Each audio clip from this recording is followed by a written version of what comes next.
昨晚昭仪寝宫可有什么异样？昨晚确实有些异样，似乎一直有人在敲门，但开了门什么都没有，而且朕一直辗转难眠，而媚娘她……昭仪她却安睡如初，是吗，皇上？皇上，武昭仪只不过是狐妖所借助的肉身，玄羽可以元神出窍，狐妖亦可以脱离肉身跑出去杀人。昨晚的敲门声，很可能便是狐妖作怪。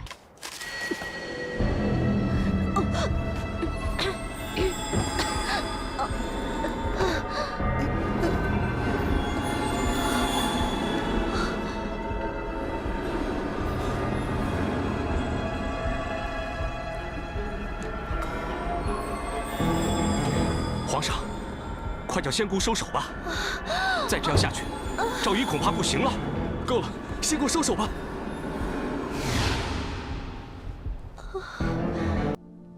你打算我们5个人一辈子在一起吗？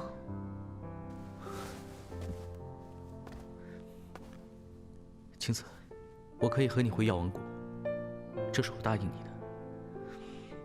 至于红巾和兰陵，不，我说的并非是他们。青子，你到底在想什么？我承认，你确实影响了我的生活，可我喜欢被你影响的生活。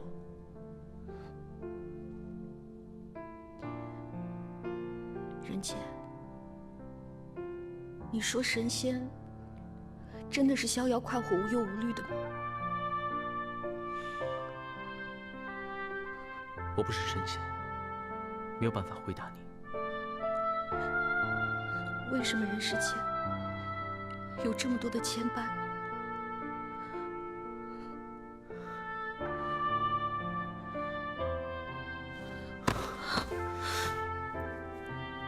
青子，以后不管你发生什么事，我们都不要再分开了。在黑风寨，你差点为我死了。你可知道，当时我就在心中发誓，我愿用一切换你的性命。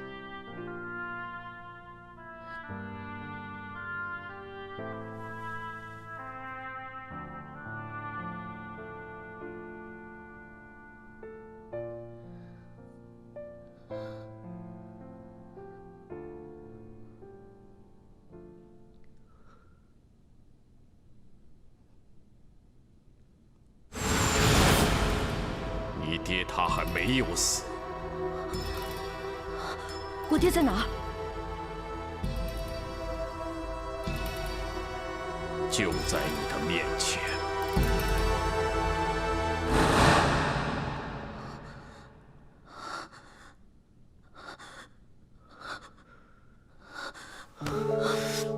青子，别怕，以后不管发生什么事，我都不会离开你。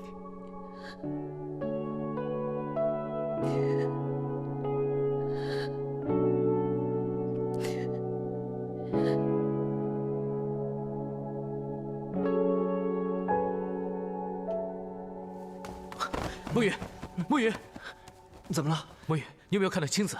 啊？他昨天没有跟你在一起吗？青子不见了。啊？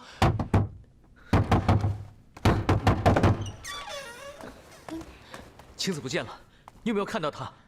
没有啊，他走了吗？慕容清走了。哎，墨雨啊？他是不是被我们昨天给气走的？没有，一起帮忙找吧。大大没有怪你们，只是伤心。毕竟他好不容易跟慕容姑娘才……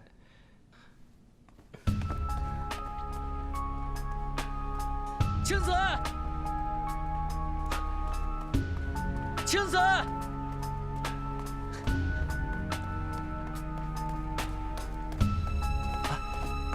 慕容清，慕容姑娘，慕容清，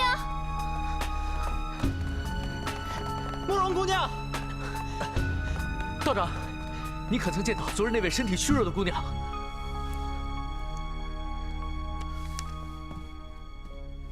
狄大人，这是那位姑娘临走前让我交给你的。天还未亮，她就已独自上路了。人杰，原谅我再一次不告而别。你我曾经约定过，不必再问为什么。昨天一夜，亲自已当是一生一世。今后你我再见，已是亲自的来生。慕容启，也不再是慕容启。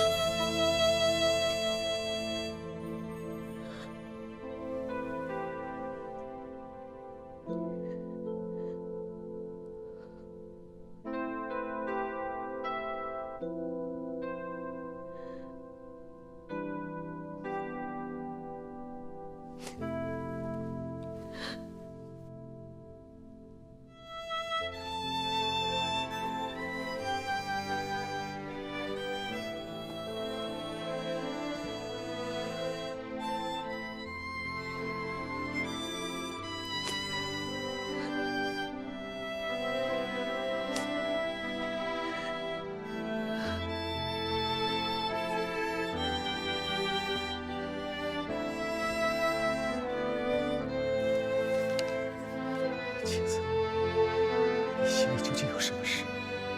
为什么都不肯告诉我？狄大人，凡事随缘，一切都是尘缘。人有生老病死，尘缘自也有起有灭，道法自然。狄大人莫要太过执着。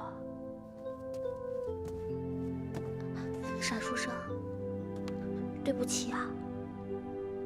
与你无关。哎，你去干什么？我去把慕容清找回来，他现在身上有伤，应该走不远。站住！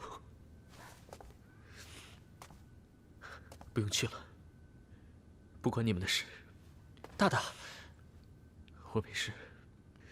师太说的对，缘起缘灭，道法自然。青子离开自有他自己的原因，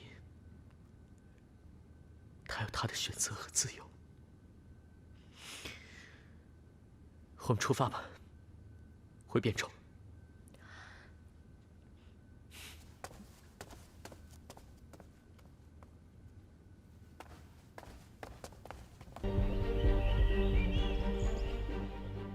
黑风寨一案，朕差点就失去唯一的兄长。蒲王流浪江湖多年，朕实在是不忍心。今朕想接蒲王回长安，兄弟重聚。皇上万万不可有此念，将蒲王流放是先帝的遗命。先帝这样做，正是担心蒲王势力过大，那样会威胁到皇上。可蒲王已经流放多年，他的党羽早已不复存在了。即使回到长安，朕也只不过让他养尊处优罢了。他又不参与朝政，他如何威胁到朕呢？皇上，恕臣直言，皇上宅心仁厚，恐怕会给阴谋者钻了空子，百足之虫，死而不僵。蒲王虽然在外，但只要回到长安就是危险。即使蒲王没有反意，也要谨防别有用心的小人将其利用。只因为他是先帝和长孙皇后之子，皇上的亲兄长。陛下，长孙大人此话不假，祸患常基于忽微，吾皇应防微杜渐。楚大人，皇上素以仁孝治理天下，如何为君？用你来教吗？李府，你个小巧中书舍人，竟敢如此对老夫说话！你懂什么君王之道？遂良，不必跟这种别有用心的小人计较。皇上，总之万万不可接蒲王回长安。皇上，好了，不要再说了，此事再议吧。礼部尚书许敬宗奏请，后宫武昭仪为陛下诞下皇子，应予以拔擢。陛下刚好缺一妃，不如就册封武昭仪为德妃。好啊，朕也有此意。许大人之奏，朕准了，就请礼部快择吉日吧。皇上，臣以为吴昭仪不可晋封为妃啊！又怎么了？朕想让蒲王回来不行，现在朕想晋封一个妃子也不成了吗？恕臣直言，吴昭仪本是先帝后宫之人，现在皇上要册封她为妃，此乃有乱纲常，恐怕要贻笑天下呀！张大人，这是皇上的家事，岂容外人智慧？对，此乃朕之家事，无需外人过问。陛下，皇家无私事，皇家的事就是天下的事。皇上贵为九五之尊，应为万民道德的典范。皇上，武媚娘本以削发为迷，便应当一心一意在感业寺为太宗祈福。但是其居心叵测，勾引陛下，像这种狐媚之人，应当远之啊！臣附议。臣也好了，够了！皇上，是否龙体欠安？微臣以为此事不妨改日再议，还请陛下保重龙体为先。退朝吧。退朝！吾皇万岁万岁万岁！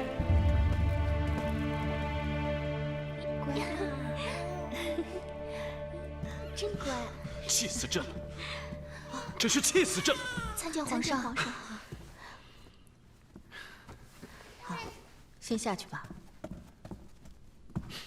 皇上，何事惹皇上不快？不如叫媚娘替皇上分忧解难。还不是那些老臣，他们总拿朕当孩子，什么都要管。朕这个皇上，还不如让给他们算了。皇上。朕想让蒲王回来不行，朕想封媚娘为妃也不行。皇上就为这事儿气成这样，这还不够生气啊！媚娘，你为朕生了小皇子，朕封你为妃有何不妥？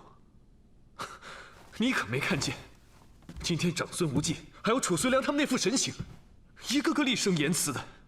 哦，对了，还有那个弘文馆的大学士张孝训，他可真是一个古板的酸臭文人，他竟然跟朕说。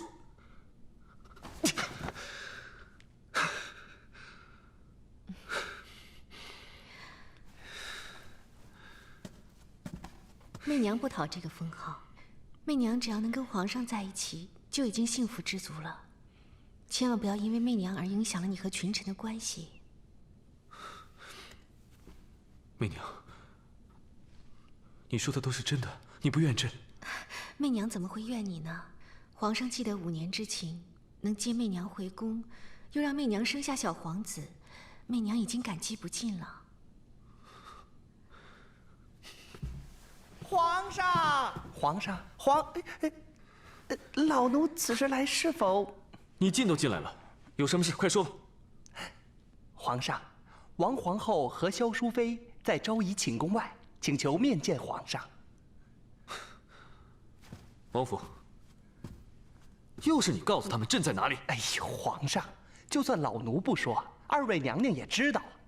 您下了朝，不在甘露殿，就在这儿，还能去哪儿啊？那就让他们走，朕不想见他们。皇上，还是见见吧，毕竟是皇后，还有淑妃。嘿，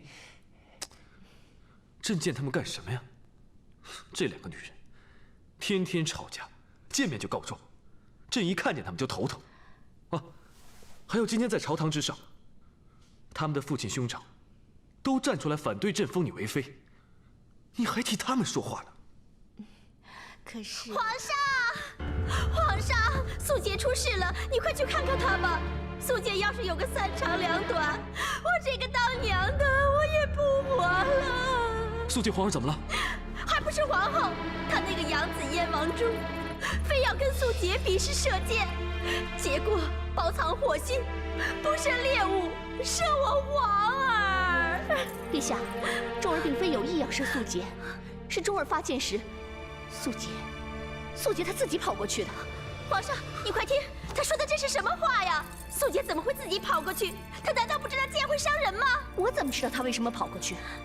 没准是你们的苦肉计。你好了好了，你们别吵了。素洁皇上到底伤在哪儿了？重不重？皇上，那支箭结结实实的射在他的右臂上，血流不止。那只膀子估计是要废了。皇上，刚才玉玉在给素洁上药的时候，她还哭喊着要见父皇。皇上，你快去看看素洁吧。百家淑妃宫。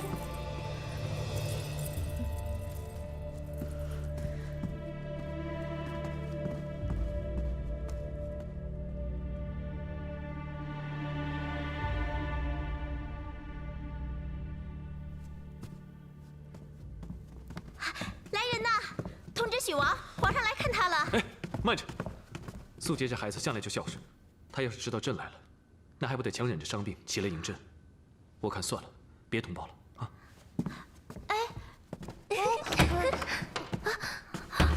看你这回还往哪里跑？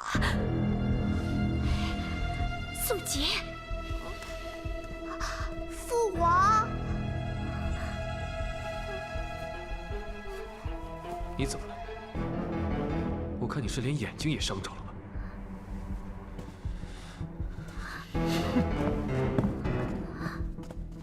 素洁，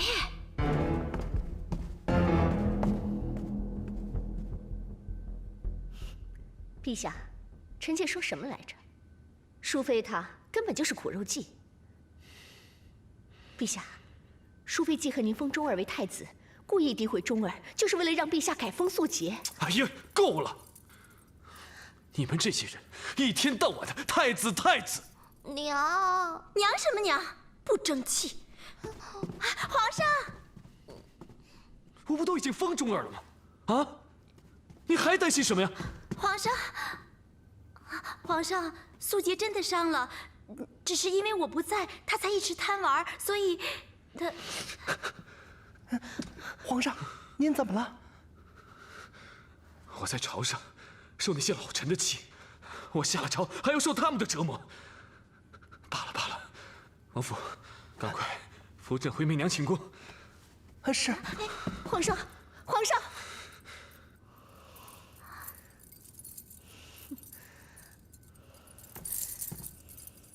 你这个贱妇，胆敢诬陷我的钟儿，现在被皇上厌烦，真是罪有应得。皇后，你又好到哪里去了吗？你把武媚娘这只狐狸精接入宫，就好像搬起一块大石头，砸了自己的脚。皇后，你疼不疼啊？玄瑜参见皇后、淑妃娘娘。你竟然知道我们的身份？玄瑜当然知道，不过这身份已经岌岌可危了。大胆道姑，竟然敢出此妄言！仙家不打诳语，从不妄言。水无常态，人无常事，这是颠扑不灭的道理。否则，二位娘娘也不必来找玄瑜了。你这话是什么意思？玄瑜知道二位娘娘同求了一支签，不妨将签文说来听听，一切便将明白了。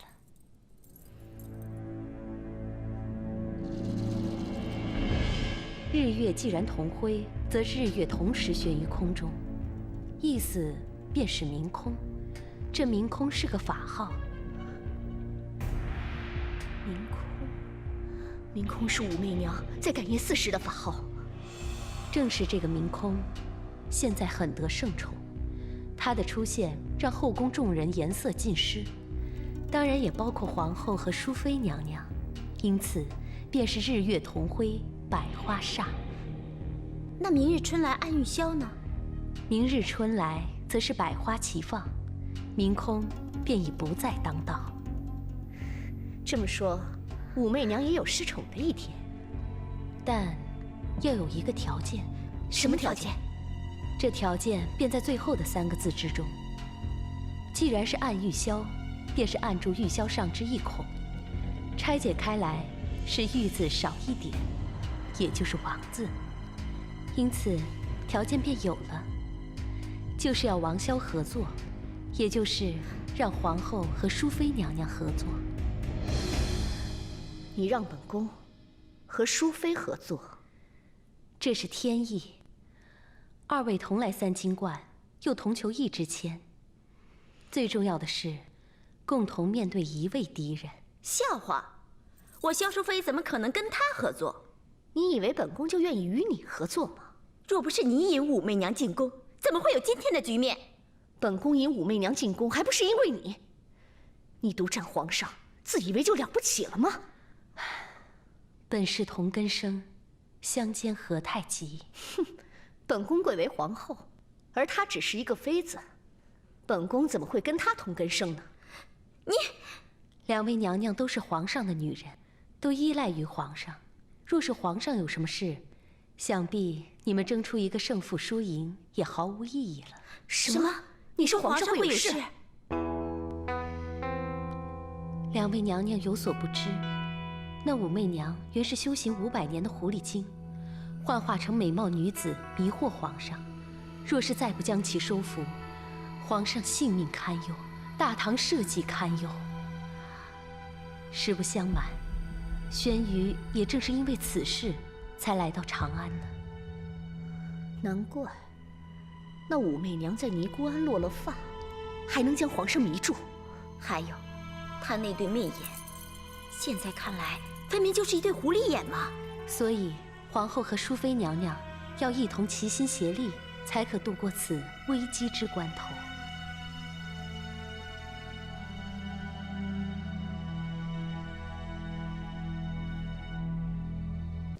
玄瑜见过长孙大人。老爷，这位仙姑是三清观玉真公主的好友，十分灵验。就连你我在并州追随先帝时发生的事情，她都……仙姑来了多久了？仙姑来了1个多时辰了。当时我们正要去东山寺礼佛呢，正好仙姑来访。可是1个时辰之前，老夫还在御花园和你见过面呢。什么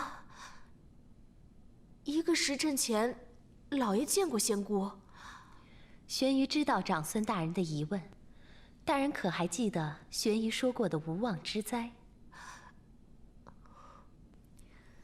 玄瑜正是为了制止这场无妄之灾，才行分身术前来。老爷、夫人，东山寺着火了，烧死了许多香客。老爷，要不是仙姑来访，咱们一家大小真的要去东山寺呢。老夫谢过仙姑救我一家人之恩，那请书房一坐。请。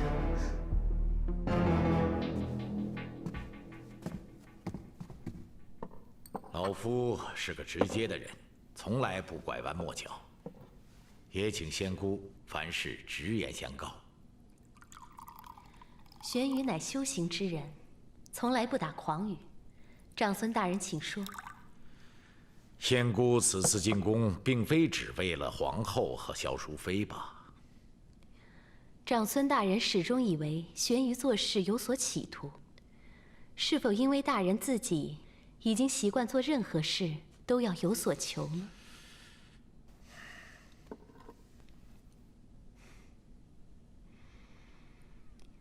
长孙大人，不瞒您说，玄瑜在并州五峰山修道之时，见东方有妖气冲天，算来此妖就在长安皇宫之中。玄瑜为替天行道，才决定来长安除妖。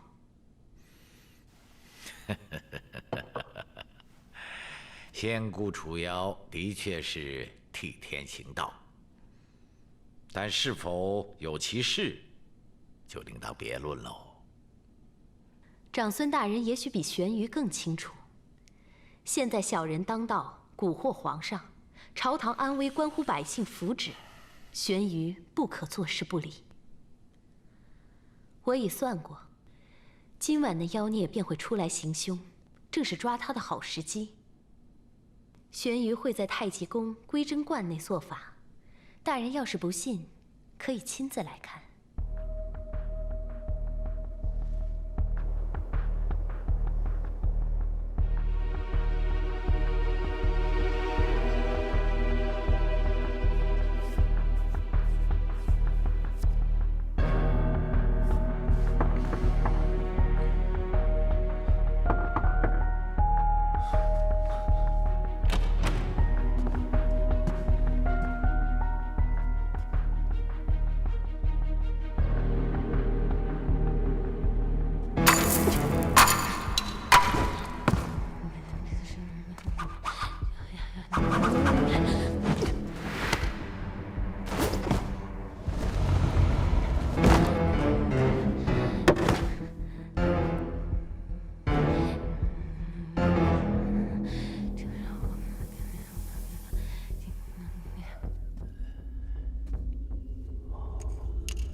张大人。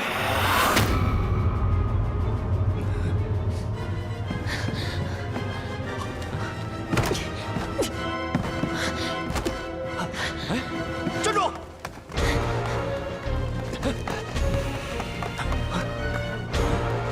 哎，你们有没有看到一个道姑啊？没有，没有啊，好像是武昭仪的寝宫啊！啊，走。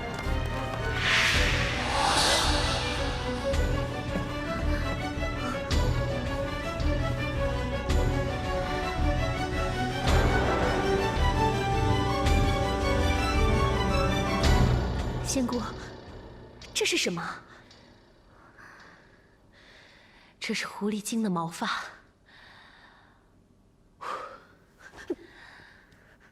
刚刚狐妖在弘文馆杀死了张大人，玄鱼刚才灵魂出窍，就是去弘文馆抓他。可那狐妖法力颇深，让他逃掉了。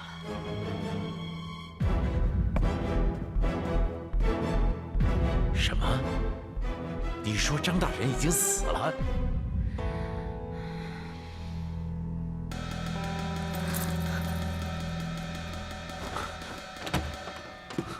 皇上，王府，外面敲锣示警，出什么事了？皇上，宫中有刺客，张孝胥张大人在弘文馆值夜被杀死了。啊！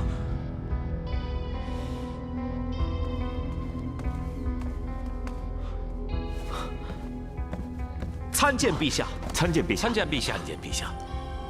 都起来吧。舅父，你怎么也在这儿？老臣也正是听说此事，才特意赶过来的。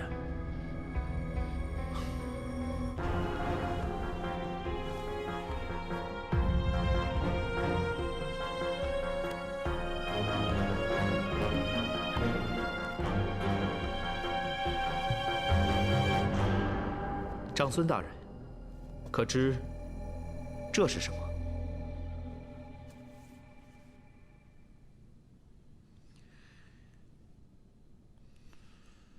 这应该是张大人的笔记。哦，对，张大人曾经说要给陛下写一篇进言，应该就是这些。这究竟怎么回事？你们俩把情况说一说。是，当时我们听见张大人在里面一声惊呼。这么说，那武媚娘果然是狐妖所变。仙姑，那我们要不要去告诉皇上，让他赶快离开那个女人？不行，皇上受那狐妖迷惑已久，不会轻易相信你们。那怎么办？两位娘娘放心，魔高一尺，道高一丈，玄鱼自有办法让他现出原形。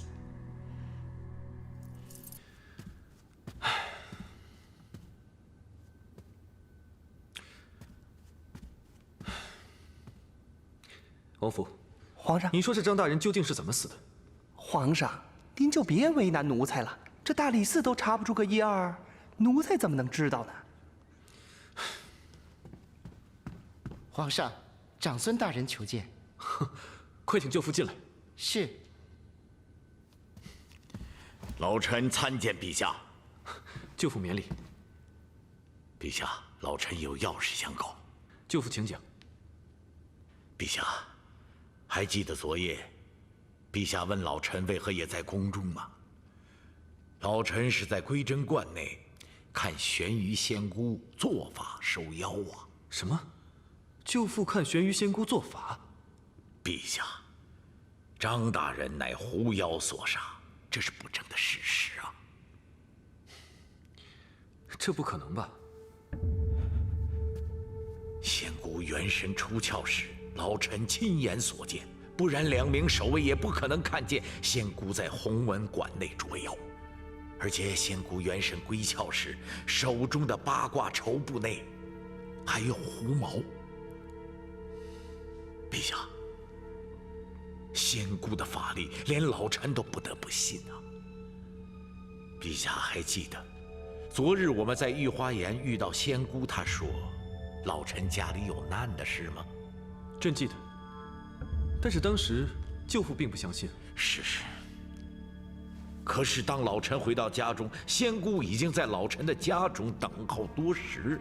本来家人要去东山寺礼佛，可昨日东山寺大火，幸亏仙姑化身及时赶到阻止，才幸免遇难呢。竟会有此事！陛下，今日老臣经常出言顶撞陛下，这实在有失君臣之礼。老臣以为自己一心为公，心有社稷，担君之忧，就能像前朝魏征一样犯言直谏。幸亏有仙姑点拨，老臣才有所醒悟。这实乃有悖君臣之纲常啊！让吾皇蒙羞，还望陛下责罚。哎呀，舅父，快，舅父请起。舅父，你这是说的哪里话呀？朕处处还要舅父协助呢。陛下，千万不能让狐妖再在宫中作祟了。那这妖孽今在何处呢？那妖孽就在陛下枕边。仙姑，妖孽为何会在朕的枕边？陛下，那狐狸精就是武媚娘。不可能，媚娘一直温柔善良，又为朕生下小皇子，她怎么可能是狐妖呢？皇上，昨夜张大人之死，您是亲眼所见。玄瑜捉妖追至昭仪寝宫，却见那狐妖已经变回人形，就躺在皇上身边。为了皇上的安全，玄瑜才没有轻举妄动。不可能，不可能的！媚娘昨晚一直睡在朕的身边，一直睡得很香啊。皇上想想，昨晚昭仪寝宫可有什么异样？昨晚确实有些异样，似乎一直有人在敲门，但开了门什么都没有，而且朕一直辗转难眠，而媚娘她……昭仪她却安睡如初，是吗，皇上？皇上，武昭仪只不过是狐妖所借助的肉身，玄瑜可以元神出窍，狐妖亦可以脱离肉身跑出去杀人。昨晚的敲门声，很可能便是狐妖作怪。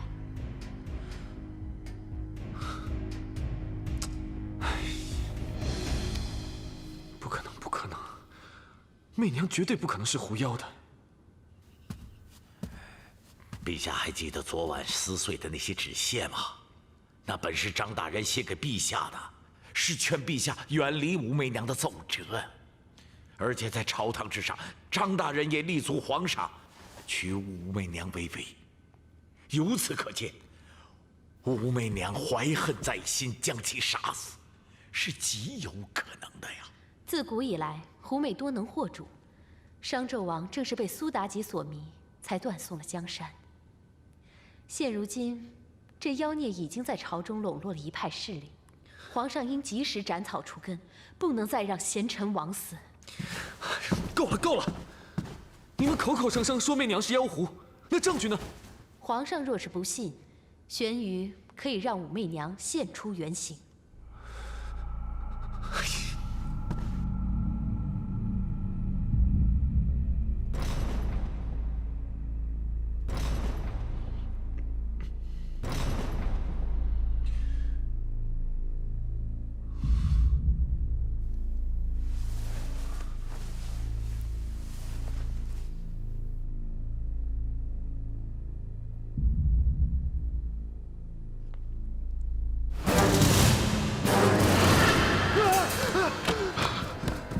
皇上，您怎么了？快！皇上怎么了？快，朕要回甘露殿。皇上，要不要叫太医？皇上，您慢点。娘娘。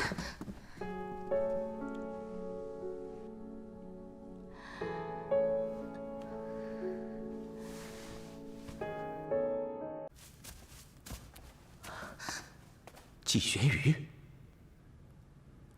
你怎么进来的？因为你们需要我。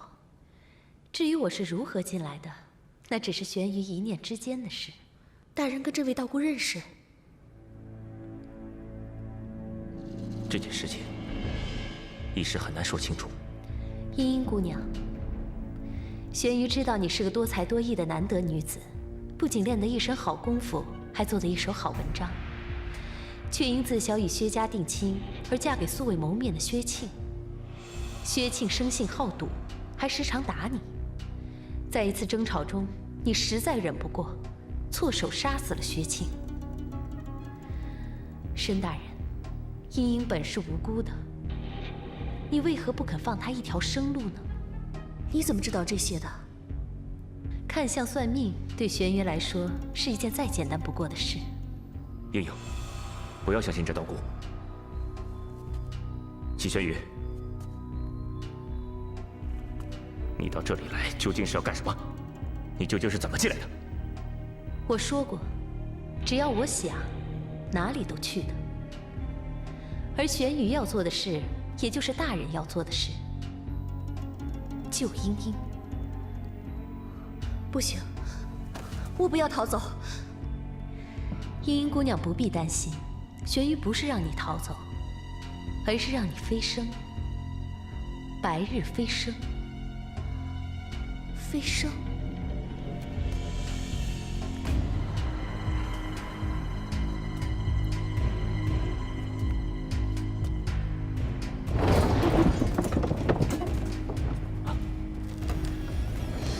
申大人，申大人，二位，你这次似乎在牢里待了很久啊。二位大人一直在这等本官吗？啊，我们等你有一会儿了。可曾见到有人出入？并没有。没有。出了什么事吗？哦，没有。哦，对了，二位找本官有何事？是不是案件有了新的进展？我昨日去见了季玄瑜，那个道姑似乎真的有能看穿人心的本事。我让红金兰陵叶晚趁他不在的时候到归真观偷那个照妖镜，没想到反而中了他的计，害得武昭仪被陷害，打入了冷宫。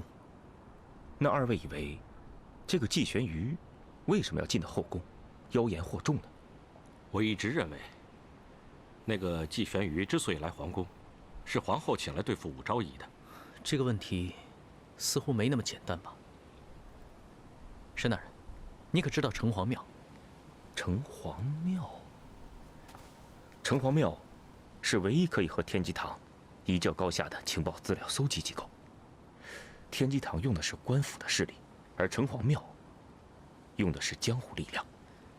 我昨日去了城隍庙，原来这季玄瑜的秘密连城隍庙都说不得，可见那背后的势力强大。但人皆敢肯定，此事并非后宫争斗那么简单。哦，对了，申大人，你可知道什么东西会被黄鳝的血所吸引吗？黄鳝，蝙蝠。蝙蝠是最嗜黄鳝之血，方圆5里之内，只要黄鳝血出现，闻风而动。原来是蝙蝠，那这就对了。张大人死的那晚，昭仪寝宫的门上便留下了黄鳝的血迹。正是这个血的味道吸引来了蝙蝠，蝙蝠没有落脚点，便不停地撞击这扇门。又因为蝙蝠比人快很多，所以当皇上开门的时候，便什么都没有看见。形同鬼敲门。怪不得皇上一直听到撞门的声音。黄鳝血涂在门缝之中，很难被人发现。蝙蝠去了又来，皇上头痛症便又发作。只是，是谁把那血涂在门缝上？季玄瑜那个时候应该是在归真观内做法呀。对呀。再说了，昭仪寝宫方圆5里之内都是皇宫，哪里来的蝙蝠呢？除非有人把蝙蝠抓住，又放入宫中。这样说，季玄瑜在后宫肯定有内应。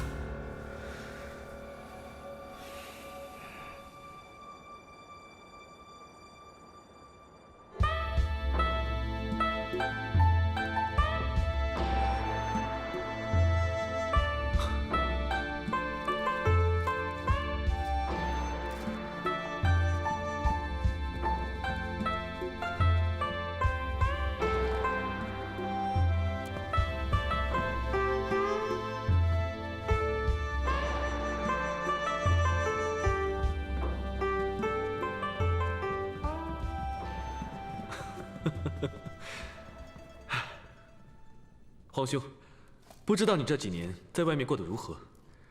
朕可是无时无刻不在思念皇兄。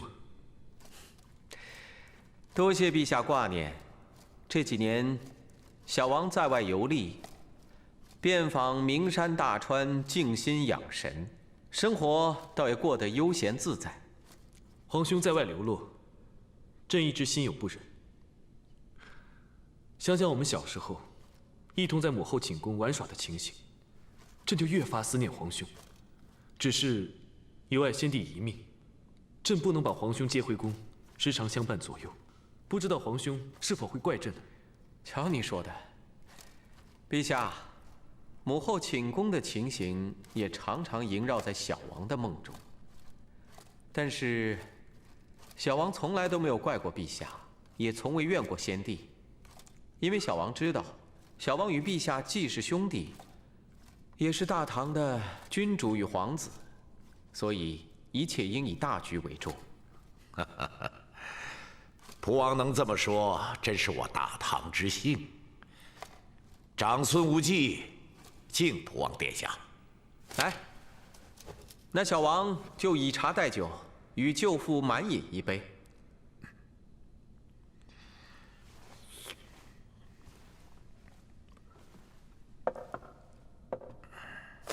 舅父近来身体可好啊？还好，只是胸口痛的老毛病时常发作，但不碍大事。那就好。对了，皇兄，有一位世外高人，朕今天一定要给你引荐。宣玄玉仙姑觐见。宣玉仙姑觐见。殿下，这位仙姑法力高强，最近后宫生出许多事端，都是借仙姑之力得以解决。哦，我倒真想见见。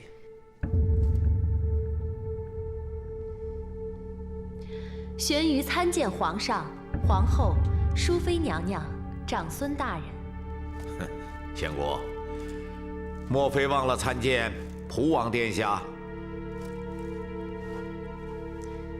玄瑜一看便知，殿下是个淡泊名利、不拘俗礼之人。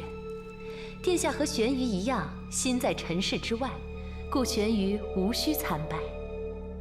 原来如此，仙姑看人断事最为准确。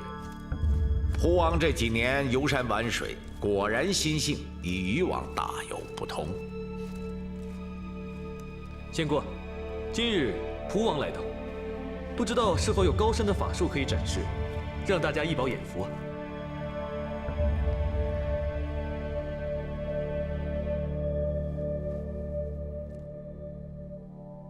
真是难得，难得。什么难得？玄瑜刚刚算到，中秋之日，长安城内有2人仙缘已到，可以白日飞升。啊，我曾听闻仙姑在并州助人白日飞升，没想到我竟有机会亲眼见识。果真有此事？长孙大人若是不信，中秋之日可亲临观看。仙姑，不知你说的2人是谁呀？是大理寺天牢内的女囚上官茵茵和大理寺丞申天命。什么？是女囚犯和大理寺丞一起飞升？这是仙缘，不关乎人的身份。玄瑜算过，上官茵茵和申天命八字相合，2人虽然都与仙道有缘，但只有在一起阴阳互补，才可以飞升成仙。哦，小王在外游历多年，修真之人倒也见过不少。他们虽然修炼多年，但总差一点仙缘呢。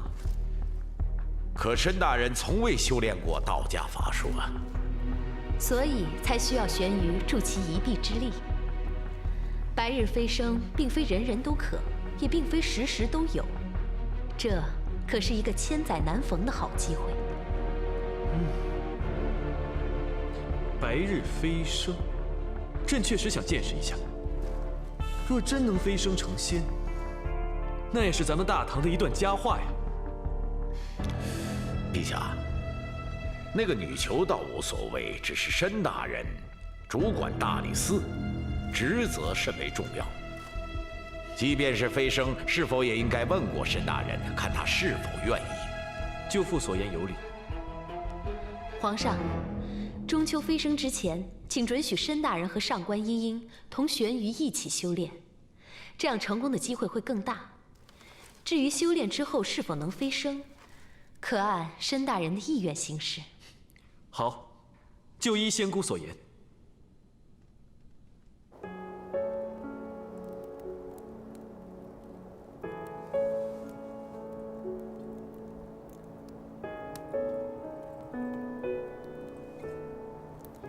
白日飞升并非是一种妄想，否则不会有那么多人为其苦修一生。可飞升谈何容易？要天时、地利、人和样样备齐。玄瑜算过，申大人和茵茵姑娘八字相合，与仙道有缘。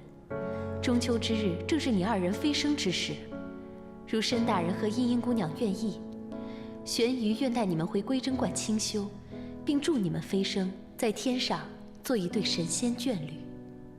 可茵茵身为死囚，怎能不出这天牢？而且，茵茵不想连累申大人。这点你大可放心，玄瑜会说服皇上，特赦茵茵。你说的可是真的？玄瑜所说千真万确，绝无半句虚言。茵茵，别听这个道姑胡说八道。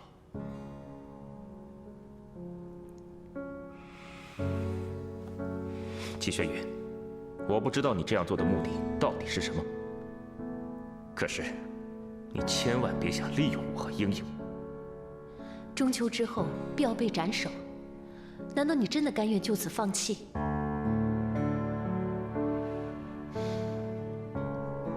申大人，难道你连一点弥补过错的机会也不给自己吗？即便你们不相信飞升，那也应该相信，这是一个摆脱命运的机会。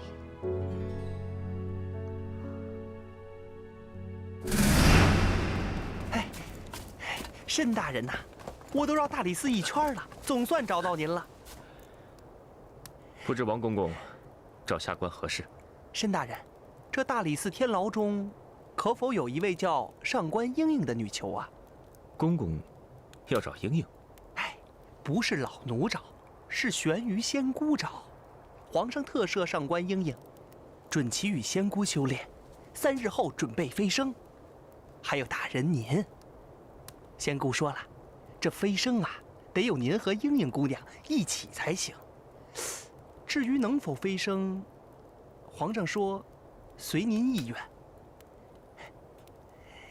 申大人，老奴不知道是做神仙好，还是做大理寺丞好。还有3天，您可以慢慢想。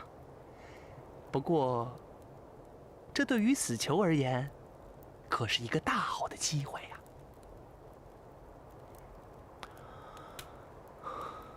申大人，带老奴去见见上官茵茵姑娘吧。好，那请王公公随本官来。请。请。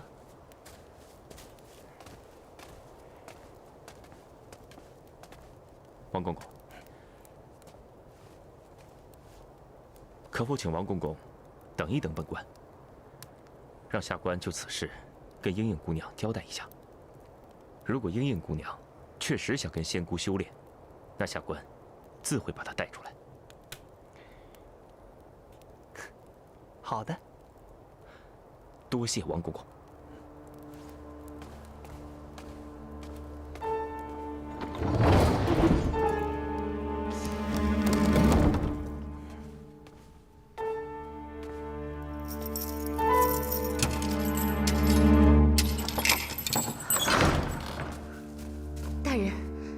飞升的事情有什么消息了？陛下要特赦你，让你随季玄瑜修炼，准备飞升。真的吗？太好了！茵茵，相信我，这里面一定有阴谋。3天后茵茵就要被斩首，就算有什么阴谋，茵茵也要试一试。毕竟这是皇帝特赦，不用逃，不用连累大人，茵茵可以名正言顺地走出这个大牢。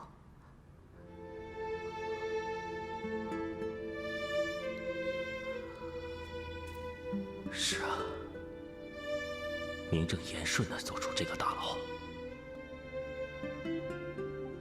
我尊重你的决定。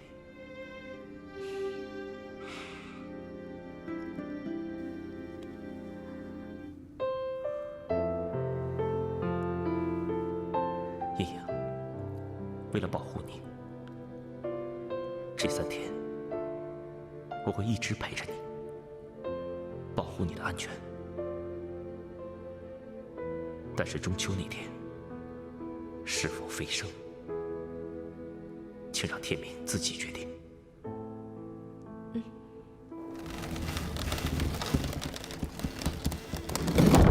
这位就是上官英英姑娘吧？恭喜你了。谢谢公公。老奴这就带你去归真观。王公公，本官也一起去。哟，大人这就想好了。3日之后，公公就知道了。好，请。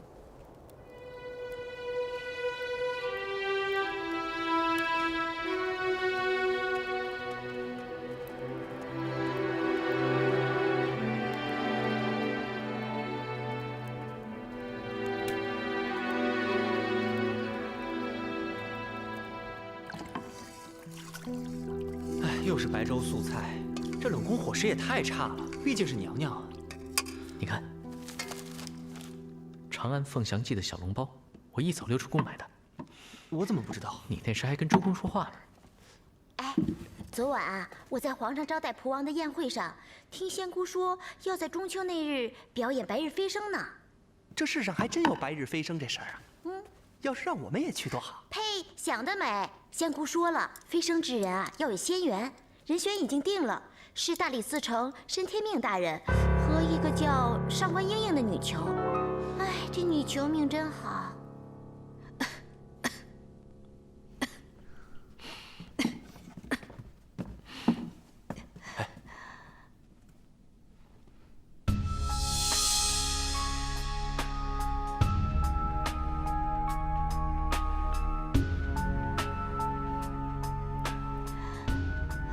狄大人，青姑娘现在是太医署的医女。昨晚我不舒服，整个人又烫又痛，让人去太医署请太医。可是大家听说是给我看病，便无人敢来，只有青姑娘愿来替我诊治。这青姑娘是太医署的医女？我也不知道。狄大人，青姑娘已经忙了1个晚上，劳烦你把青姑娘送回去吧。不用了。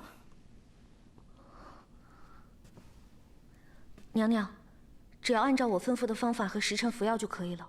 明天我再来给您复诊。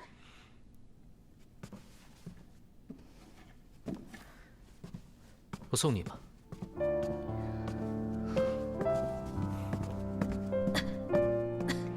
谢谢你替武昭仪看病。治病救人是作为医女的职责。青子，你为什么会在这里？太医署名医云集，是个钻研和学习的好地方。我报考太医署有错吗？你离我而去，难道只为了钻研医术吗？我们不是说好了吗？不管我做什么，你都不会问我为什么。就像我不会问你为什么会在这里一样。青子，你变得我越来越不认识了。你越来越像一个谜，可我狄仁杰这一生不希望身边的任何人都只是一个谜。你最好不认输，因为慕容清早已经死了。从道观的那一晚以后，就已经彻底死了。现在我是谁，我也不知道。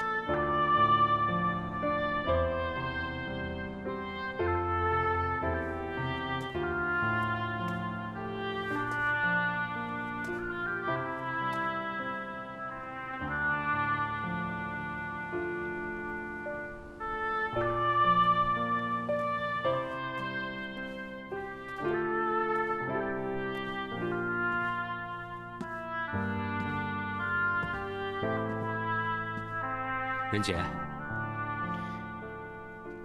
严大人，您怎么会在这儿？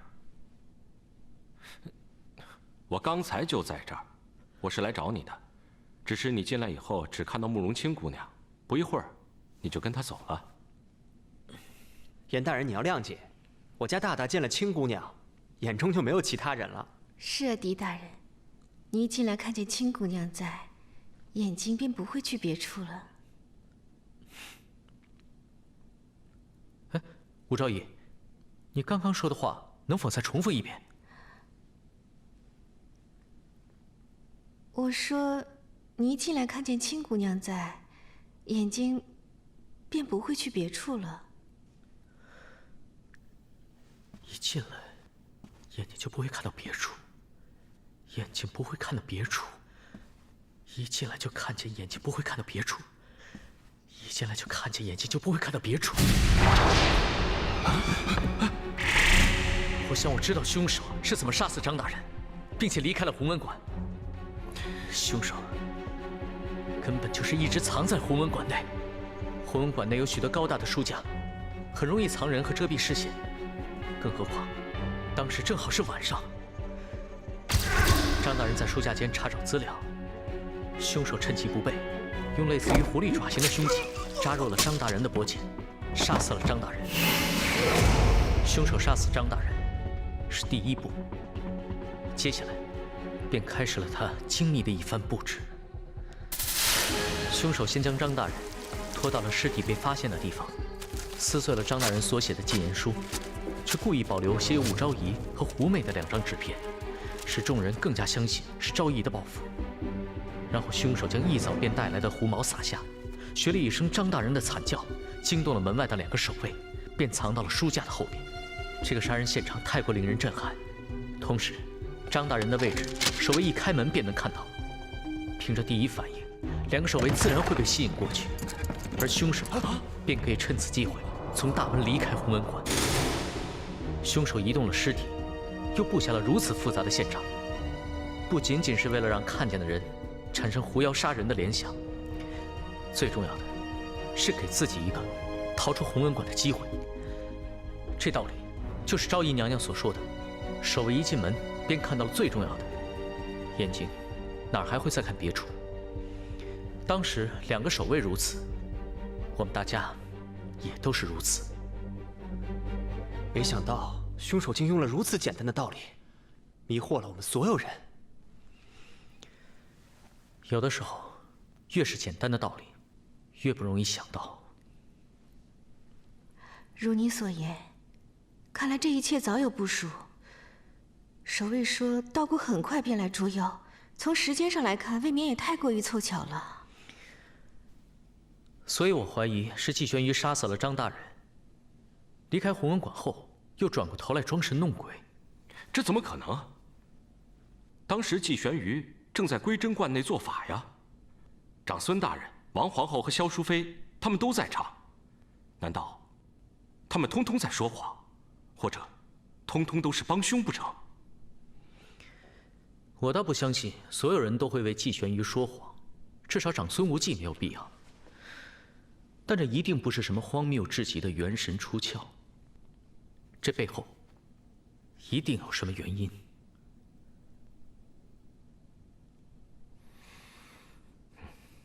哎，对了，严大人，你为何这么早就来找仁杰？我先去的叶庭宫，没有见到你，我就到这儿来了。哎，你知道吗？那季玄瑜要在中秋的时候表演白日飞升，而且他的人选居然是申大人，还有那个女囚。哦，这件事我和墨雨听一位宫女说起过。要表演白日飞升，看来那道姑不只是冲我而来。季玄瑜背后的势力，连城隍都说不得。我有一种感觉，在季玄瑜的背后，一定有一个更大的阴谋。以申大人的智慧，不应该不知道这一点。他又怎么会去配合那季玄瑜呢？这个问题，只有申大人自己能够解答。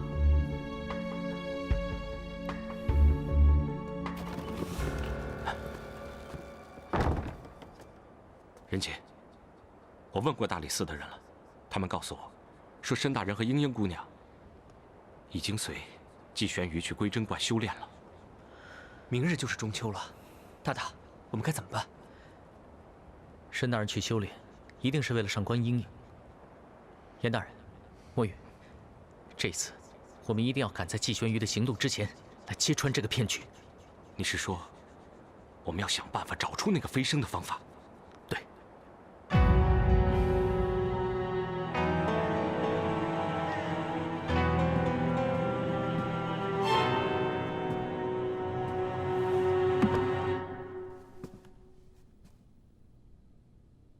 原来又是你，不知公公现在是否已放下成见，心存敬畏了呢？小嗣最近也读了些道家的经书，心中敬畏油然而生。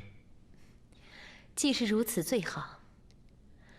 你可知大理寺丞与女囚上官莺莺将要在中秋之日飞升的事情？小嗣在内侍监听其他的宫女和太监说起过，很是好奇。这世上真的有飞升成仙一事吗？公公刚才不是说了吗？放下成见，心存敬畏，凡事心诚则灵。若公公诚心，玄宇可在中秋之日请公公帮忙。因那飞升之事并不是一步便可完成，需费很多周折，玄宇也需要人手。小嗣愿意为仙姑效劳。自从莺莺被抓到大理寺天牢以后，我以为再也看不到这一切了。你说，这仙界会是什么样的？我从未见过如此快乐的莺莺。走在长安的街头，我才觉得，不管季玄宇的白日飞升背后有什么阴谋，能够为莺莺赢得这一天的自由与快乐，也是值得的。不管我有多少坚持和怀疑，都要暂时忘掉。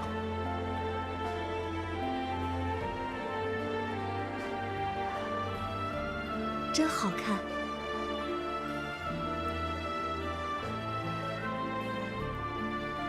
虽然你把我抓进牢房，但现在想想，莺莺在牢房的日子还是很幸福的。每天黄昏，大人都会来和莺莺谈天说地，诗词唱和。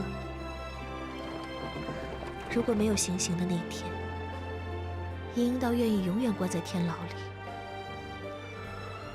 大人，莺莺怕的不是斩首，而是与大人分离。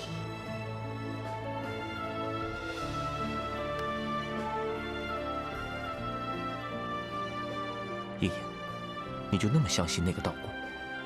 对于一个已经绝望的人来说，不管机会多渺茫，他都愿意试。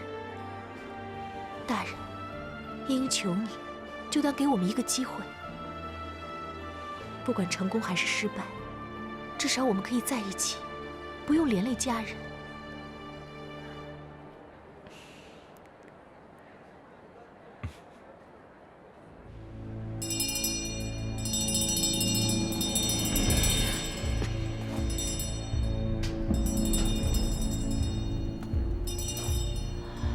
季玄宇似乎有魔力，达成他一切想要做的事情。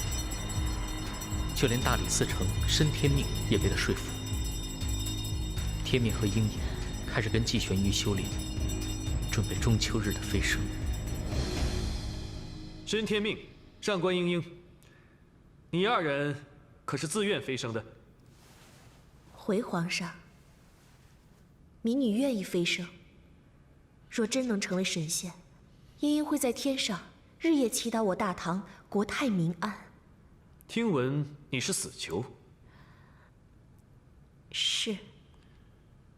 那么，若你能飞升成仙，朕也乐观其成；但若飞升不成，一样要行刑，不能破坏我大唐的律法。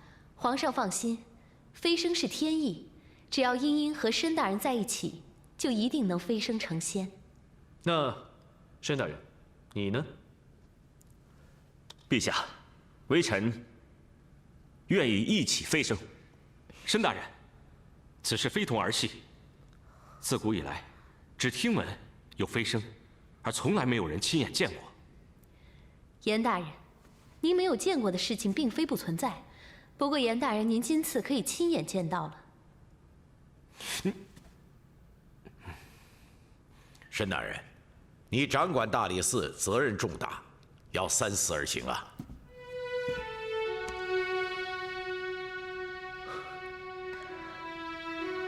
做神仙逍遥自在，不必为了人世间的俗事所羁绊。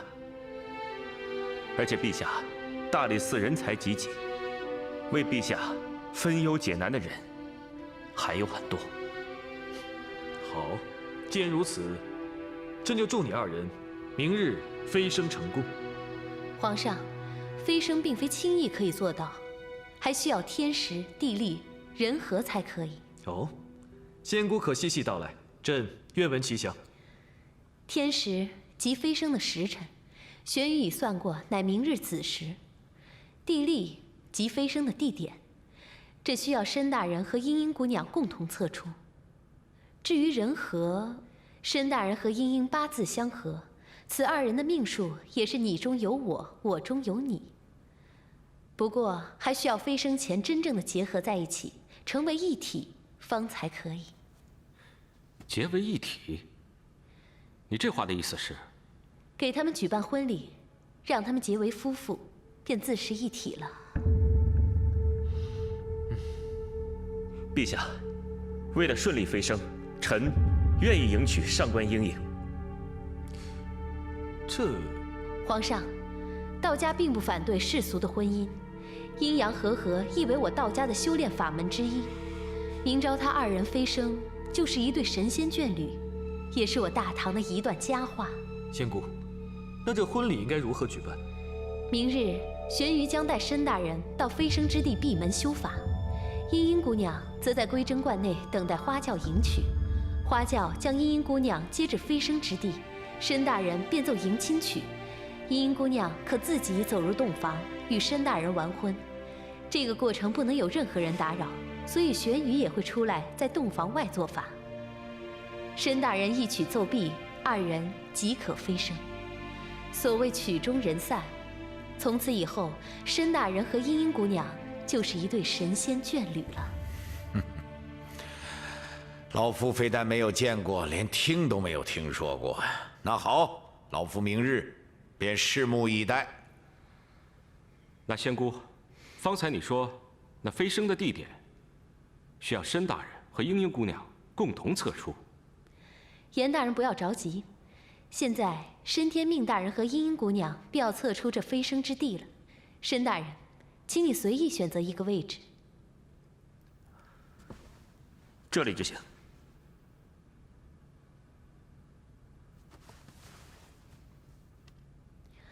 皇上，玄瑜算过，茵茵是金命，代表东方。现在玄瑜便要在申大人所站的地方测着长安城的最东处是什么地方。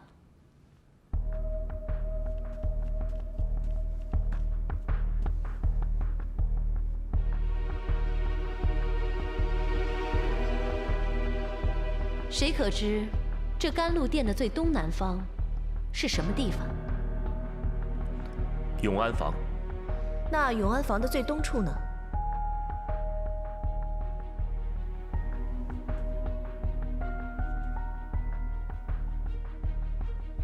王福，派人去查一查。是。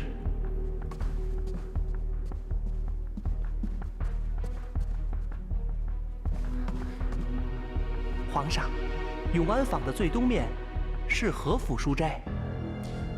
和府书斋，这是谁家的宅子？皇上，和府书斋是太宗时弘文馆大学士和庆的私宅。和庆？朕怎么从来没有听说过？和庆因太子谋反案的牵连被问斩了。陛下，听长孙大人这么一说，微臣也想起来了。那和庆乃是当时的太子少傅，那这岂不是罪臣之宅？这怎么能做飞升之地呢？皇上，这也是天意，乃茵茵和申天命的八字共同测出，大家有目共睹，不可更换。虽说那宅子是有些阴气，玄宇可命一人今晚去压宅，去那阴气便可。那仙姑派何人前去？叶庭宫的太监小四。小四？你说小四？洪福，宣小四觐见。是。宣小四觐见。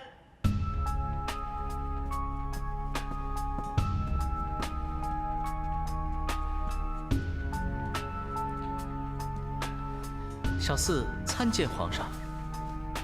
平身。小四，明日和府书斋要举行飞升盛事，仙姑要命你前去压宅，不知你愿不愿意啊？皇上，小四在所不辞。好，王府，朕命你替仙姑准备明日飞升所需的一切物品及事宜。是。仙姑，朕非常期待明天的结果。皇上请放心，玄宇不会让皇上和诸位失望。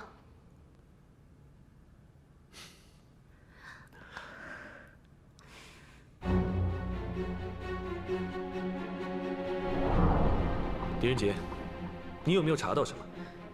皇上，您可知道城隍庙？那不是供奉城隍的地方吗？有什么特别之处吗？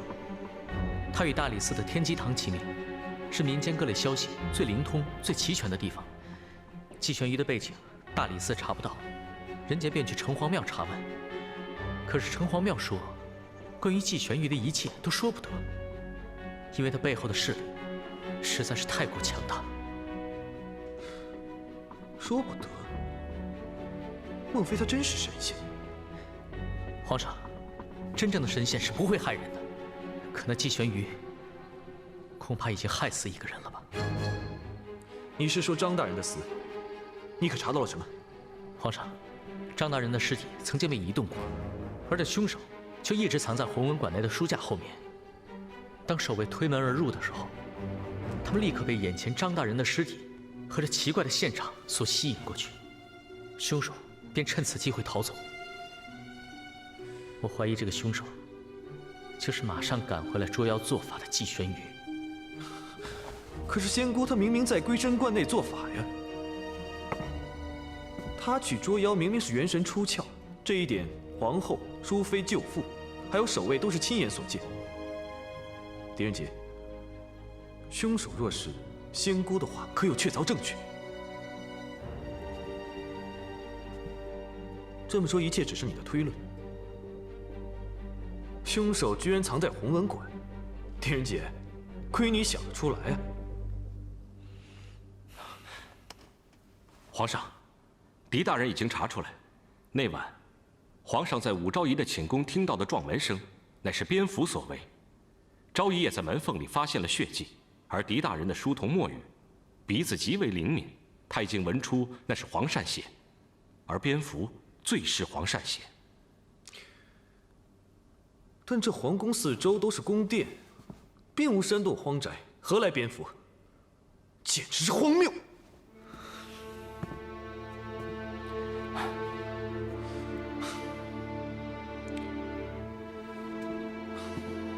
对了，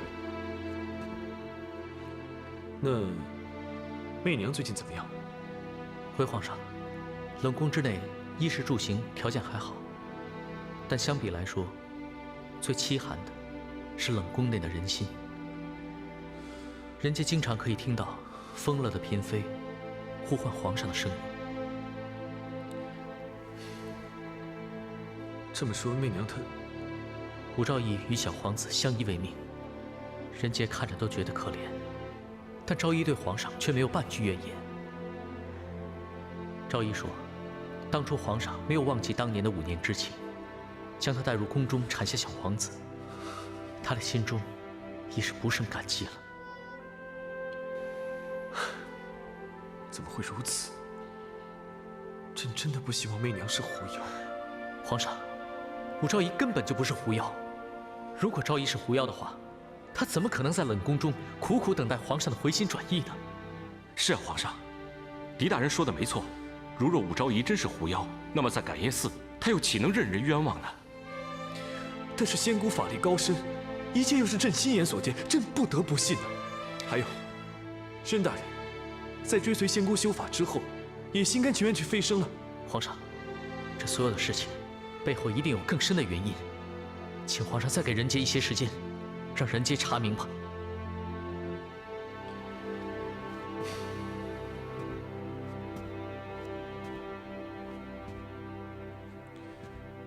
这次仙姑选你去压寨，正是大好时机。狄仁杰，这是你最后的机会了。是，皇上。